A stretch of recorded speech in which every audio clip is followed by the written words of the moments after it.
역사하여 주실 것을 믿사옵고 우리 주 예수 그리스도의 이름으로 감사하며 기도드립니다. 아멘. 네. 오늘 아모스서 5장 7절부터 13절까지 읽었고 지난 수요일 날 우리가 1절부터 6절까지의 말씀을 참고했어요. 지금 아모스 선지자는 남쪽 유다에 뽕나무 치는 자죠. 그런데 갑자기 하나님의 부르심을 받고 북쪽에 있는 이스라엘 땅에 가서 지금 예언을 하는 겁니다. 그렇다고 남쪽에서 유다 땅에서 무슨 선지자로 활동을 했거나 제사장이라거나 또는 무슨 서기관이라든지 이런 직분을 받은 자도 아니에요. 한개 그냥 촌부가 갑자기 하나님의 말씀이 임해서 북쪽에 있는 이스라엘 땅에 가서 지금 예언을 하고 있는 거예요. 근데 그 예언이라는 내용이 북쪽의 이스라엘 니네들은 망할 것이다 이겁니다. 회개하고 하나님께로 돌아오라니까. 이렇게 5장 1절에 애가로 지었다 이잖아요. 애가 슬픈 노래. 이미 멸망하기로 확정되었다 이런 의미죠. 하나님의 선지자가 애가를 지었다는 것은 멸망키로 하나님께서는 확정했다 이겁니다. 그러면서 처녀 이스라엘이라. 처녀라는 것은 이스라엘에 뭐 남자 여자는 없고 남자는 없고 처녀만 있나요? 그게 아니죠. 그게 영적인 의미로서의 처녀. 그러니까 하나님이 누구신지를 모르는 거예요. 그래 이제 누가복음 1장에 가면은 처녀 마리아가 성령의 음성을 듣고 예수님을 잉태한 후에는 뭐가 돼요? 여자가 됐다 이겁니다. 그래서 엘리사벳이 여자여 네가 참으로 복이 있다. 이제 뭐 호칭이 바뀌었죠. 그런데 이스라엘은 지금 어떻게 되는 거예요? 처녀라는 거예요. 하나님의 남편, 하나님을 남편으로 두지도 못했고 하나님이 누구신지를 전혀 경험하고 체험하지를 못한 자다. 그러면서 이제 4절, 6절에 뭐라고 그래? 너희는 나를 찾으라. 하나님을 찾으라. 그러면 이스라엘이 지금 하나님을 안 섬기고 있어요? 섬기고 있어요? 섬기고 있다니까요. 자기들은 나름대로 열심히 하나님을 섬기고 오히려 남쪽 유다보다 더 부강한 나라가 되어져 있어가지고 자기들은 하나님을 스스로는 잘 섬기고 있다라고 생각을 하고 있는 거예요. 오늘날도 그렇게 일반적으로는 다 그렇게 알잖아요. 교회가 크고 성도가 많이 모여 있으면은 그곳은 하나님이 함께 하시는 것이요. 그곳은 진리의 말씀이 있는 곳이라고 일반적으로 얘기를 하잖아요. 북쪽의 이스라엘이 지금 남쪽 유다보다 훨씬 부강한 나라고 인구도 많고 10지파잖아요. 남쪽에는 유다 지파, 베냐민 지파 딱 2지파예요. 북쪽에는 10지파, 인구도 많아요. 그리고 나라도 부강해요. 농사도 잘 되고 군사력도 더 세고.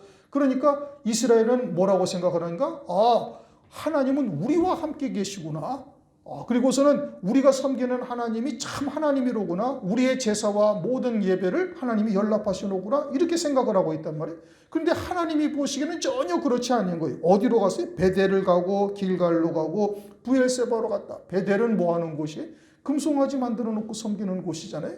열왕기상 12장. 길갈은 뭐 하는 곳이에요? 길갈은 여호수아서의 5장을 보면은 다시 할례를 받은 게 율법주의자, 행함의 도를 쫓고 있는 곳. 또 부엘세바는 창세기 26장에 이삭이 음성을 들은 곳이죠. 그러니까 하나님을 섬기는데 금송아지를 섬긴다든지 또는 행위적인 신앙으로 치우쳤다든지 또는 어떤 환상, 음성, 꿈 뭐 이런 것으로 치우쳐가지고 있는 거예요. 이와 같은 곳이 이스라엘이다 이겁니다. 그런데 자기들은 하나님을 섬기고 있다. 율법을 따라서 자기들도 제사와 예물을 드리고 있다라고 생각을 하고 있는 거예요. 그러나 하나님이 보시기에는 어떠하다는 거예요? 하나님이 보시기에는 전혀 하나님을 섬기는 것이 아니다 이겁니다. 그러니까 4절의 끝부분에 뭐라고 해요? 너희는 나를 찾으라. 그러면 살리라. 6절 너희는 여호와를 찾으라. 그러면 살리라. 그런데 이와 같은 구약 성경을 기록해 놓으신 하나님의 뜻은 뭐예요? 오늘날 교회들에게 하시는 말씀이에요. 오늘날 교회들이 이와 같다라는 것을 성경을 통해서 구약의 이스라엘 백성들의 그 발자취를 통해서 오늘날 교회들이 이와 같으니 너희들이 참된 말씀이 무엇인지 진리가 무엇인지 참 하나님이 누구신지를 바르게 찾아라 이겁니다. 당시에 이스라엘 백성들이 수없이 하나님 앞에 참 제사와 예물을 드렸단 말이에요. 광야 이스라엘이 그랬잖아요.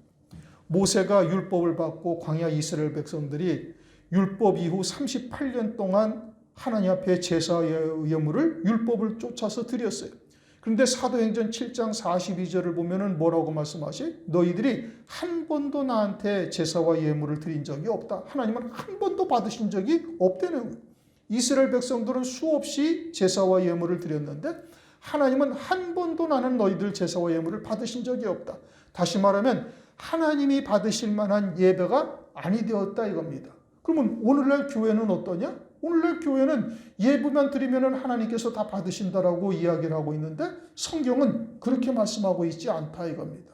그러니까 이러한 말씀을 통해서 오늘날 교회가 이와 같이 잘못된 길로 걸어가고 있다면 깨닫고 돌이켜야 된다는 것을 말씀하고 있는 것이고, 오늘날도 다시 하나님께서는 우리들에게 뭐라고 말씀하시? 너희는 나를 찾으라 그리하면 살리라. 6절 너희는 여호와를 찾으라 그리하면 살리라고 말씀하고 있는 거예요. 오늘은 이제 7절부터 13절을 읽었는데 7절부터 13절 말씀을 통해서 역시 마찬가지로 오늘날 교회들에게 지금 하시는 말씀이고 우리들에게 하시는 말씀이고, 우리들이 혹여나 이와 같이 잘못된 길로 가고 있다면 속히 너희는 나를 찾으라 이겁니다. 하나님을 찾으라는 얘기죠. 그건 진리가 무엇인지를 찾으라는 얘기예요. 진리의 말씀을 쫓으라는 얘기예요. 그러지 아니하면 이 땅에서 우리가 아무리 예배를 열심히 드려고 헌신을 많이 하고 뭐 이랬다 할지라도 다 소용이 없는 것이 된다 이겁니다. 이제 7절 공법을 인진으로 변하며 정의를 땅에 던지는 자들아. 개역 성경에는 조금 다르게 표현했죠. 정의를 쓴쑥으로 바꾸며 공의를 땅에 던지는 자들아 이렇게 이제 했어요. 이제 히브리어의 정확한 뜻은 하나님의 뜻을 인진 쑥으로 바꿔버렸다 이 뜻입니다. 하나님의 뜻을 쑥으로 변하게 하고 또 하나님의 의를 땅에 던지는 자들이다. 이스라엘에게 그렇게 말씀하시는 거예요. 그러면 먼저 하나님의 뜻을 쑥으로 변하게 했다는 것은 뭐냐? 하나님께서는 아브라함을 택하시고 하나님의 자녀들로 삼으시고 그들에게 율법을 주셨죠. 무엇 때문에? 하나님의 기쁘신 뜻을 이루시기 위해서. 에베소서 1장 3절 4절을 보면 하나님께서 우리들을 위해서 하늘의 모든 신령한 복으로 우리에게 복 주시려고 창세전에 그리스도 안에서 우리를 택하시고 그리스도로 말미암아 아들들이 되게 하셨다라고 말씀하고 있어요. 이 땅에 우리가 존재하기도 이전에 천지와 만물을 지으시기도 전에 하나님께서는 그 기쁘신 뜻을 예정을 하신 거예요. 그리고는 우리로 하늘나라에서 영생을 누릴 수 있도록 하나님께서 모든 영광들을 예비해 놓으셨어요. 그게 하나님의 기쁘신 뜻이에요. 그런데 이스라엘은 하나님을 섬긴다고 말은 하고 있지만 실상은 뭐를 섬겨요? 우상을 숭배하고 있다니까요. 금송아지를 섬긴다든지 행함의 도로 치우쳐 있다든지 할례 행위를 갖다가 쫓고 있다든지 아니면 꿈, 환상, 음성 이런 것을 뜯고 쫓아다니고 있는 거예요. 그러니까 하나님의 거룩하신 뜻은 하늘나라에서 영생을 누리게 하시는 것이 하나님의 뜻인데 그저 육신의 편안함 또는 육신의 복 또는 육신의 무엇, 세상의 무엇 이런 것을 쫓고 있다 이겁니다. 그러니까 하나님께서 예비하신 모든 것들이 다 쑥이 되게 하였다. 저주가 되게 하신 것이다 이겁니다. 하나님의 이름을 부르고 있지만 사실은 하나님을 부르는 것이 아니라 누구를 부르고 있는 거예요? 우상들을 섬기고 있는 것이 되고 있으니 그러면서 자신들은 하나님을 섬기고 있다라고 생각을 하고 있으니 복이 도리어 저주가 됐다. 인진, 쑥이 되었다. 저주가 되었다. 이런 뜻인 겁니다. 그 다음 하나님의 의, 정의죠. 하나님의 의를 이루게 하셔서 하늘에서 영생의 복을 누리게 하시고자 하신 거예요. 하나님께서 우리들에게 오늘날도 성령을 부어주시잖아요. 그리스도를 믿는 자에게. 성령을 부어주신 이유가 뭐예요? 성령의 열매를 맺게 하시기 위해서 부어주신 거예요. 그런데 성령은 제껴놓고 사람들이 전부 다 내가 열심을 내고 내가 말씀을 지키고 내가 헌신을 하고 하면서 자신이 신앙의 주체가 되어져 있다면 그건 하나님의 의와 사람의 의를 혼돈하고 있는 거예요. 이스라엘도 지금 그와 같은 상황이다 이겁니다. 그렇게 하나님의 의, 영생의 열매를 맺게 하셔서 하늘나라에서 영원한 영광, 복, 기업을 누리게 하시기 위해서 하나님께서 우리를 이 땅에 보내셨는데 그런데 그것을 어떻게 했다고요? 땅에 던졌다. 땅에 던졌다라는 것은 그와 같은 것을 세상의 복으로 바꾸어 버렸다. 썩어질 것들로 바꾸어 버렸다. 이런 의미인 겁니다. 하나님의 종들을 별이라고 그러잖아요. 그죠? 하늘의 별들. 요한계시록 12장을 가면은 셋째 천사가 나팔을 부니까 하늘의 별이 땅에 떨어져서 강들과 샘물들을 쑥물이 되게 해서 그 물을 먹는 자마다 다 죽는다. 이제 영이 죽는다는 것이죠. 육체가 죽는다는 게 아니죠. 그러면 하늘의 별이 땅에 떨어졌다는 것은 뭘 말하는 거예요? 별은 하늘에 있어서 하늘 소망으로 하나님의 백성들을 인도해야 할 사명이 있는 거예요. 그런데 땅에 떨어졌다는 것은 하나님의 말씀을 가지고 하나님의 종들이 세상에 복된 것이나 또는 어떤 육신에 국한된 것이나 이런 것들을 쫓는 말씀으로 바꿔버린 거예요. 그러니까 강물이나 샘물이 전부 다 쑥물이 되어가지고 그것을 먹는 자마다 다 죽는다라고 말씀하고 있거든요. 이와 같이 지금 하나님의 의를 이루게 하셔서 영생의 열매를 맺게 하시는 것들을 땅에다 던졌다, 세상 복으로 바꿔버렸다 이겁니다. 오늘날의 이 교회가 하나님의 말씀을 가지고 이처럼 세상에 복받는 말씀으로 바꾸어 버리거나 또는 어떤 육신에 국한된 말로 바꾸어 버리거나 또는 세상에 눈에 보이는 가정의 행복이나 또는 어떤 우리가 당면한 여러 가지의 문제를 해결하기 위한 이런 것들로 하나님의 말씀을 바꾸면은 그것이 땅에 던진 것과 마찬가지가 되어지는 겁니다. 하나님의 말씀은 우리에게 영생을 위해서 주신 말씀이에요. 요한복음 5장 39절 너희가 성경에서 영생을 얻는 줄 알고 상고하거니와. 그러면 성경의 말씀은 우리에게 영생을 이루시기 위해서 주신 말씀이지 세상의 어떤 것을 해결하기 위해서 주신 말씀이 아닌 거예요. 그렇게 되어지면 이것은 땅에 떨어진 별이 되는 것이고 이것은 진리, 정의를 땅에다가 던진 것과 다를 바가 없다 이겁니다. 그러나 오늘날 세상의 마귀는 세상의 것들을 가지고 우리들에게 계속 미혹하고 있잖아요. 텔레비라든지 인터넷이라든지 기타 등등 모든 것들이 우리에게 아주 말초적이고 육체적인 것에 관심을 쏟지 않을 수 없도록 만들어가고 있는 거예요. 그러니까 진리가 무엇인지를 깨닫고 하늘에 속한 자가 되고 거듭난 자가 되어져서 이 땅에 믿음으로 살고자 하는 자들도 조금만 방심하면 자신도 모르는 사이에 세상에 속한 자로 또는 육체에 속한 자로 전락하는 것이 오늘날 현실이에요. 그러니까 부단히 우리가 말씀을 통해서 하나님의 뜻을 찾고 또 과연 내가 믿음으로 살고 있는지 하나님 앞에 늘 기도하고 말씀 안에서 자신을 비춰볼 수 있어야 되는 겁니다. 그것도 진리의 말씀이어야만 되는 거예요. 그래야 온전한 생명의 빛을 받은 자가 되어지고 생명길을 걸어갈 수가 있어요.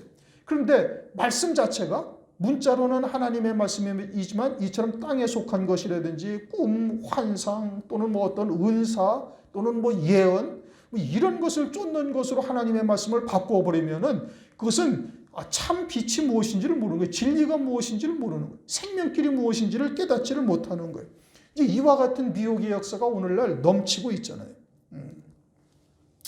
더 구체적으로는 얘기 안 해도 다 알 수 있는 일들인 겁니다. 이제 그것을 마태복음 15장 9절에서는 그것을 사람의 계명이다. 사람의 계명으로 너희들은 하나님을 헛되이 경배한다. 이사야의 때에도 했던 말씀이죠. 이사야의 말씀을 인용해서 말씀하신 거니까. 이처럼 공법을 인진으로 변하며 정의를 땅에 던지는 자들아. 어디가 그래야 되는 거예요? 당시에 이스라엘이 그랬고 오늘날 교회들에게도 지금 이와 같이 말씀을 지금 하고 계시는 거예요. 8절 묘성과 삼성을 만드시며 이건 별들이죠. 사망의 그늘로 아침이 되게 하며 캄캄한 어둠을 빛으로 밝히시기도 하고 백주 아주 환한 낯으로 어두운 밤이 되게 하시며 여러분 하루하루가 지금 이와 같은 일들로 매일매일 정한 시간에 아주 정확하게 이렇게 움직여지고 있잖아요. 이것이 자연이 되는 일이에요? 아니면 하나님이 행하시는 섭리예요? 하나님의 섭리라니까요. 누가 그렇게 한다는 거예요? 또 바닷물을 불러 지면에 쏟으시는 자를 찾으라. 그 이름이 여호와시니라. 천지와 만물의 주권이 누구에게 있어요? 하나님께 있다니까요. 하나님께서 이 천지와 만물을 만드시고 그것을 섭리하시며 그것을 운행하고 계시는 거예요. 그것을 왜 하나님께서 우리에게 보여주시고 그것을 통해서 우리에게 무엇을 말씀하고자 하시는 거예요? 하나님의 나라를 우리에게 나타내고자 하시는 거예요. 별들을 만드셨다? 하나님께서 별들을 왜 만드셨어요? 하늘나라의 장차 영광. 이건 우리가 이제 수도 없이 많이 상고했던 것 아니겠어요? 해와 달과 별을 만드셨어요. 창세기 1장을 보면 해나 달이라고 표현하지 아니하시고 큰 광명, 작은 광명이라고 말씀하셨어요. 큰 광명, 작은 광명이라고 말씀하신 이유는 그 말씀이 창세기 1장의 말씀이 해나 달을 지칭하는 것이 아니기 때문에 그러는 거예요.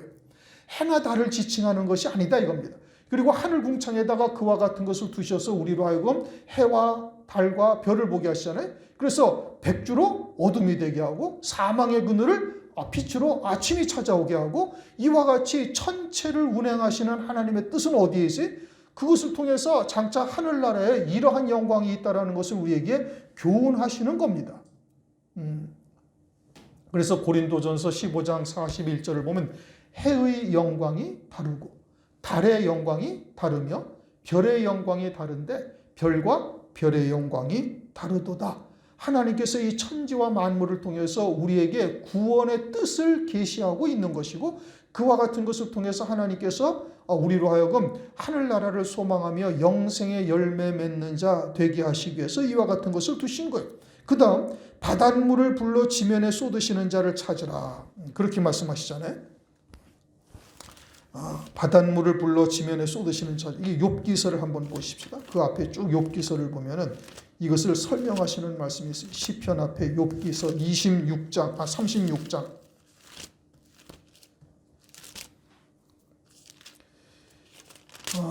욥기서 36장 26절 27절을 읽습니다. 욥기서 36장 27절 28절 다 같이 읽습니다.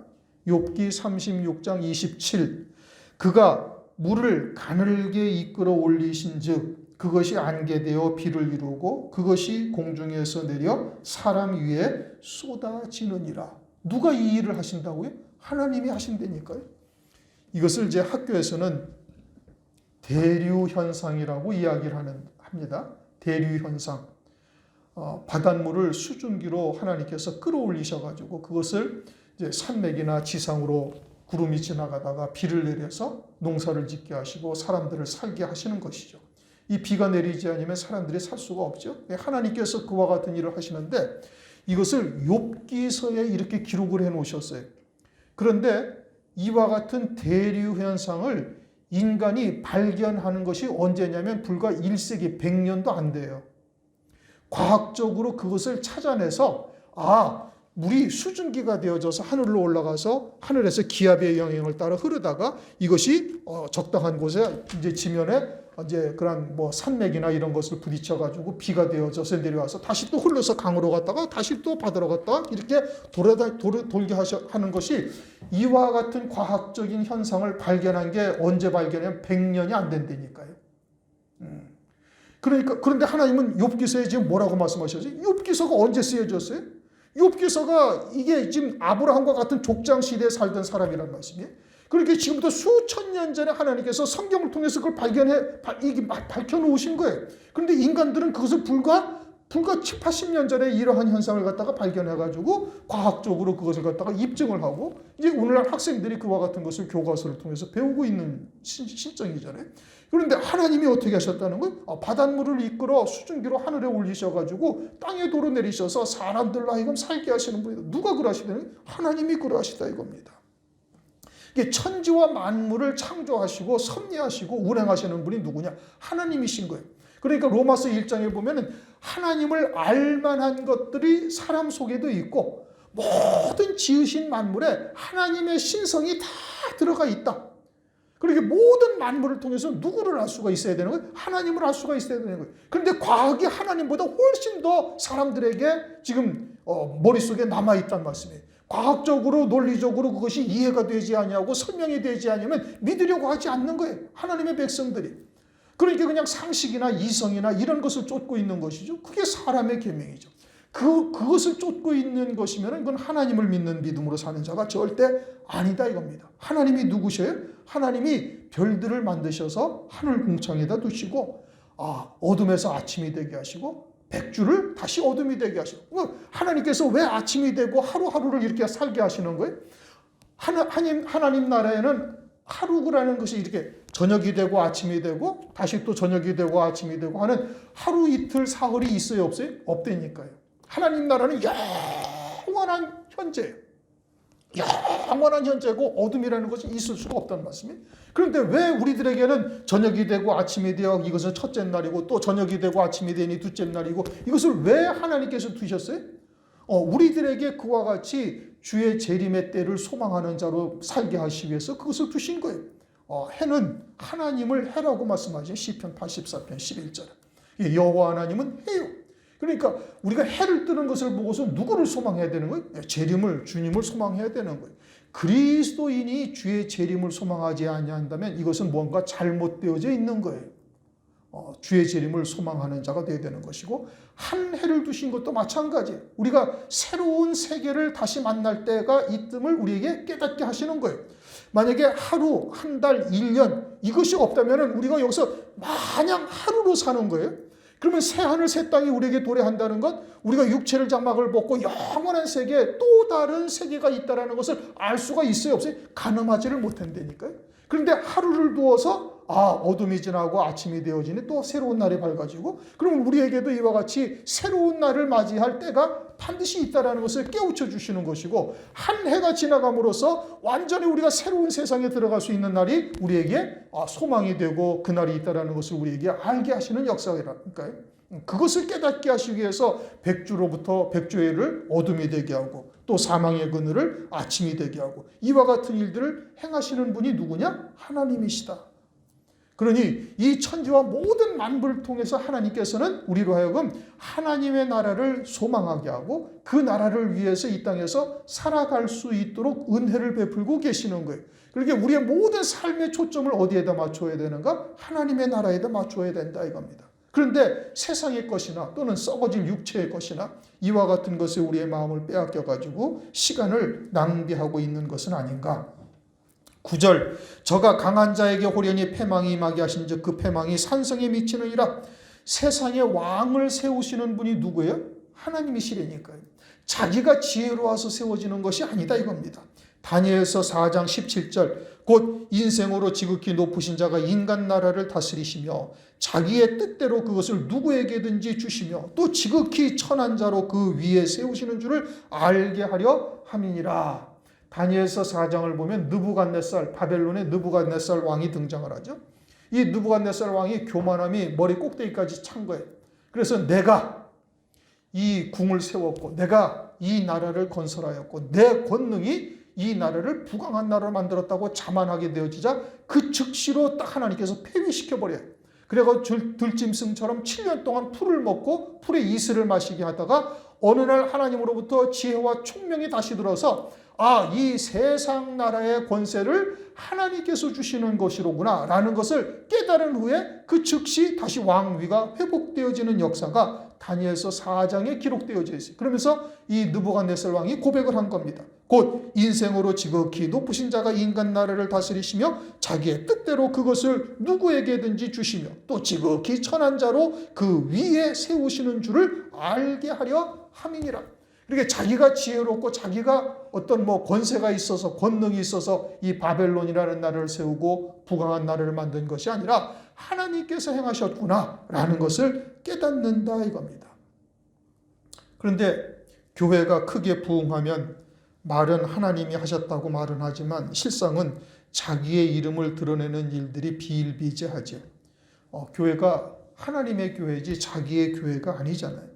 그런데 이 느부갓네살 왕처럼 이와 같은 자리에 서는 자들이 있어요. 그래서 두렵고 떨림으로 너희 구원을 이루라. 성경은 그렇게 말씀을 하고 있죠. 10절, 무리가 성문에서 책망하는 자를 미워하여 정직히 말하는 자를 싫어하는도다.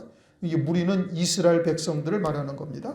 성문에서 책망하는 자는 지도자죠. 장로, 제사장 이와 같은 자들이에요. 그들이 잘못된 것을 지적하는 거예요. 지금 공법을 인진으로 정의를 땅에 던지고 있으니까 하나님께서 지금 선지자를 보내서 책망을 하고 계시는 겁니다. 그런데 그렇게 책망하는 자를 어떻게 한다고요? 싫어하고 미워한다 이겁니다.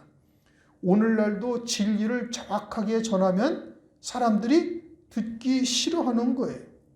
이와 같은 일들이 예전부터 오늘날까지 그대로 이어지고 있어요. 예수님 때에는 아주 절정을 이루죠. 예수님이 오셔서 하나님의 말씀의 참 뜻이 무엇인지를 이스라엘 백성들에게 전하니까 그 말씀에 권세가 있고 이제까지 들어보지 못하였던 정말 참된 하나님의 말씀이다라고 이야기는 하지만 쫓지를 않아요. 그 말씀을 쫓지. 대제사장, 서기관, 하나님의 말씀에 박사라 하는 자들도 도리어 자기들의 권세가 자기들의 힘이 약해질까 봐 예수님을 십자가에 못 박아 죽이는 역사가 있어요. 그러니까 무리가 성문에서 책망하는 자를 미워하여 정직히 말하는 자를 싫어하는도다. 이것이 구약 때의 일만이 아니고 또 예수님 때의 일만이 아니고 오늘날도 그러하다. 요한복음 16장 2절 사람들이 너희를 출회할 뿐 아니라 때가 이르면 물은 너희를 죽이는 자가 생각하기를 이것이 하나님을 섬기는 예라 하리라. 이런 일을 할 것은 아버지와 나를 알지 못함이니라. 하나님이 누구신지를 알지 못하는 거죠. 그러니까 예수님이 오셔서 하나님의 말씀을 증거하는데 예수님을 신성모독죄로 십자가에 못 박아 죽이는 역사가 나타나게 되어지죠. 장차 환난 날에는 또 어때요? 환난 날에 또 이와 같이 예수의 증거와 하나님의 말씀을 인하여 순교당하는 일이 또 벌어지는 거예요. 짐승표를 받지 아니하는 자들은 몇이든지 다 죽이더라. 요한계시록 13장 15절. 또 똑같은 일들이 앞으로 장차 벌어지게 된다 이겁니다. 주님은 내가 곧 길이요 진리요 생명이라고 말씀하셨잖아요. 그런데 주님의 길은 넓고 편안한 길이 아니라 좁고 협착한 길이고 그 좁은 길이 어떠한 길인지를 친히 보여주신 거예요. 그래서 유대인들에게 되려 외면당하고 핍박당하다가 결국은 죽임당하기까지 하시고 제자들도 역시 마찬가지고 그러면 오늘날이나 장차 환난날에 참 뜻을 바르게 증거하는 종이나 또는 성도들이 어떻게 될 것인가? 또 똑같은 일들이 그대로 나타나게 되어지는 겁니다. 11절 너희가 가난한 자를 밟고 저에게서 미래 부당한 세를 취하였은즉 너희가 비록 다듬은 돌로 집을 건축하였으나 거기 거하지 못할 것이요 아름다운 포도원을 심었으나 그 포도주를 마시지 못하리라. 우선 이 말씀이 문장의 내용상으로는 약간의 문제가 있어요. 왜냐? 악한 자들, 지금 이 악한 자들을 말하는 것이거든요. 가난한 자를 밟고 저에게서 미래 부당한 세를 취하였다라는 것은 이것은 당시의 이스라엘 사회의 지도자, 종교 지도자들이 이러했다 이겁니다.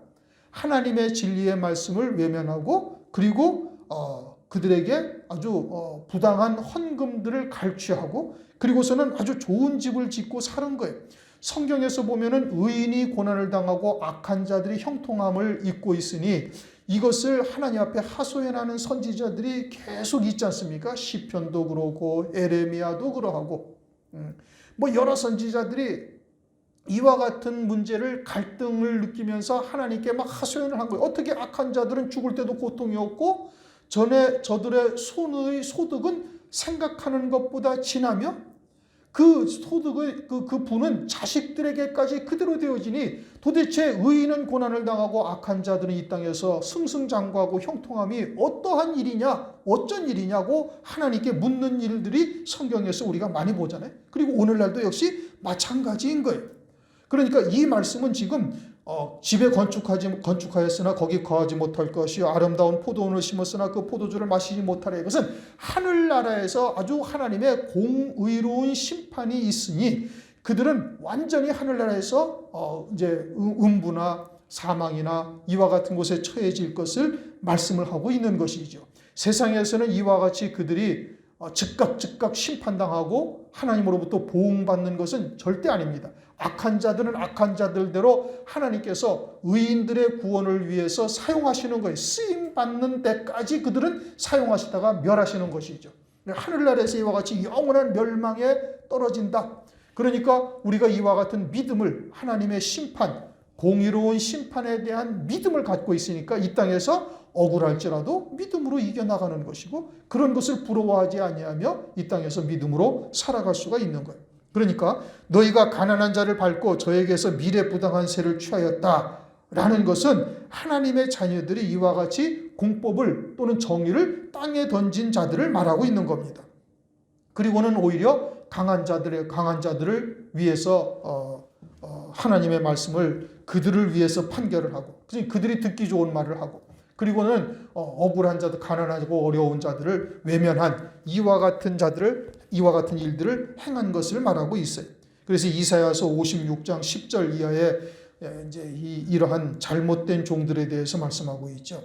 그 파수꾼들은 소경이요 다 무지하며 벙어리게라. 능히 짓지 못하며 다 꿈을 꾸는 자요 누운 자요 잠자기를 좋아하는 자니 이 개들은 탐욕이 심하여 족한 줄을 알지 못하는 자요 그들은 몰각한 목자들이라. 다 자기 길로 돌이키며 어디 있는 자이든지 자기 이만 도모하며 피차 이르기를 오라 내가 포도주를 가져오리라. 우리가 독주를 잔에 가득 먹자. 내일도 오늘같이 또 크게 넘치리라. 이와 같이 몰각한 목자들, 소경된 파수꾼들, 벙어리개, 짓지 못하는 자들, 이와 같은 종들이 있음을 말씀하고 있는 것이죠. 이스라엘에도 역시 마찬가지다 이겁니다. 12절 너희가 허물이 많고 죄악이 중함을 안대가 하노라. 너희는 의인을 학대하며 뇌물을 받고 성문에서 궁핍한 자를 억울하게 하는 자로다. 이 재판을 뇌물을 받고 굽게 하는 거예요. 이 재판이라는 것은 오늘날 교회를 말하는 겁니다. 교회의 목사가 설교를 할 때 하나님의 말씀의 바른 뜻을 전해주어야 되는데, 다시 말하면 진리를 증거해 주어서 성도들로 참된 생명의 길을 갈 수 있도록 때로는 책망, 권면도 해야 되는데 그런 것을 안 하는 거예요.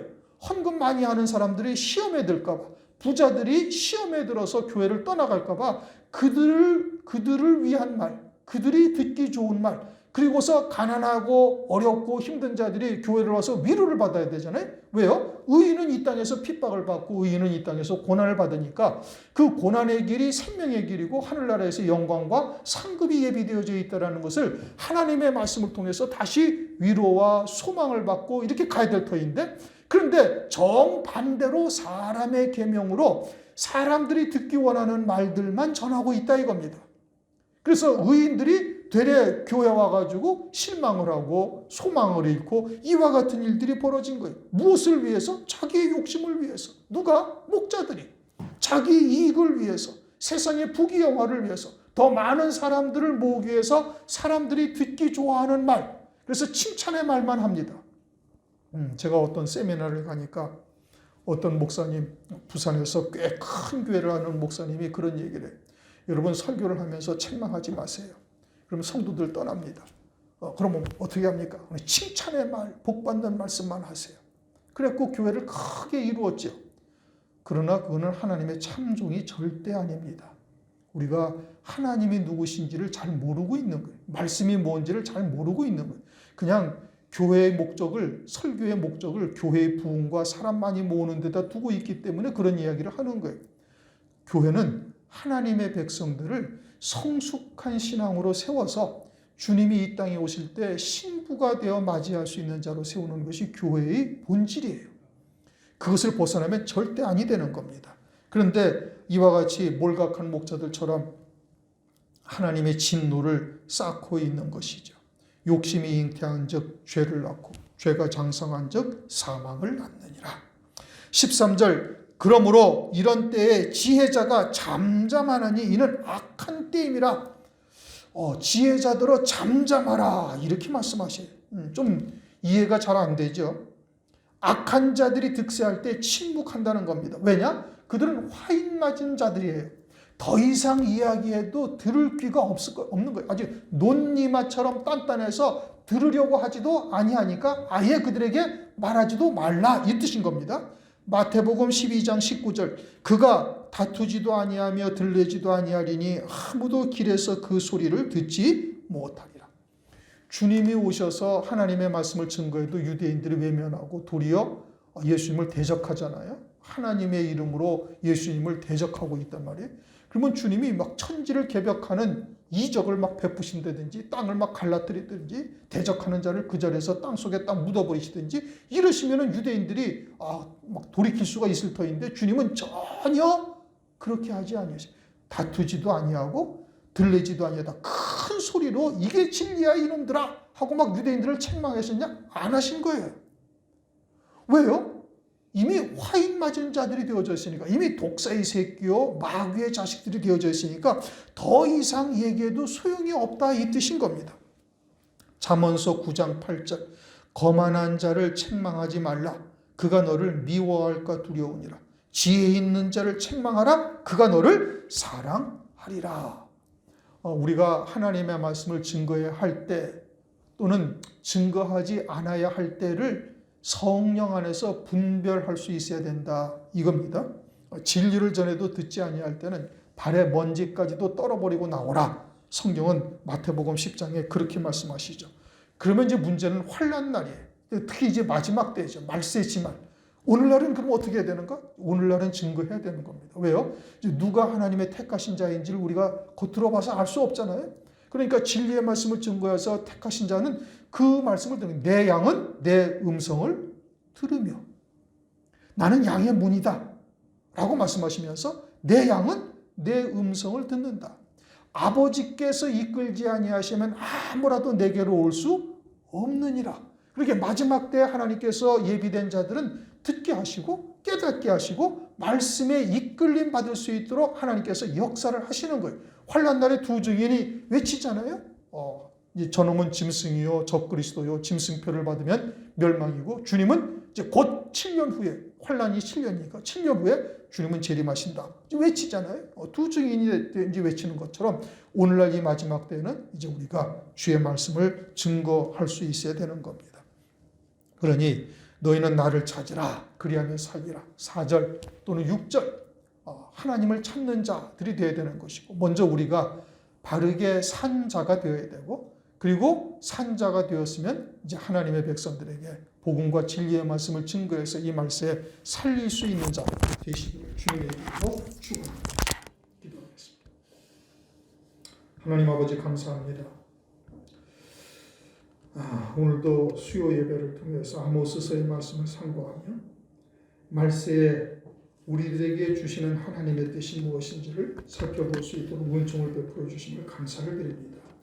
천지와 만물을 지으시고 그 가운데서 살아계신 하나님의 뜻이 무엇인지를 깨닫게 하시며, 또 이 마지막 때의 교회들의 모습이 어떠한지를 말씀을 통해서 보게 하셨사오니 이제 우리는 과연 참된 믿음의 길, 진리의 길, 생명의 길을 걸어보고 있는지 우리 스스로를 늘 말씀을 통해서 돌아보게 도와주시고, 또한 이와 같이 아직도 어둠에 속하여 멸망의 길을 가고 있는 자들에게 입을 열어 복음과 진리의 말씀을 증거할 수 있는 저희들 되도록 역사하여 주시옵소서. 감사와 찬송과 영광을 드리옵고 예수 그리스도의 이름으로 감사하며 기도드리옵나이다. 아멘.